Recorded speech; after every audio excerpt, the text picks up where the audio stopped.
Mapa-telebisyon o online, talaga namang walang patid ang pagtutok sa Kapuso flagship newscast na 24 oras. Wala pang isang linggo mula na ilunsad ang 24 oras podcast, nanguna agad ito sa Apple Podcast sa bansa.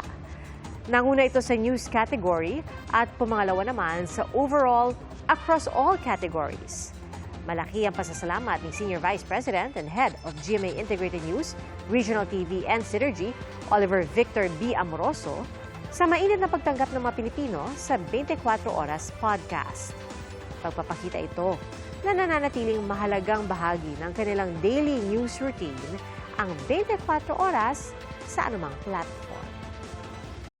Mga kapuso, maging una sa saksi. Mag-subscribe sa GMA Integrated News sa YouTube para sa iba't ibang balita.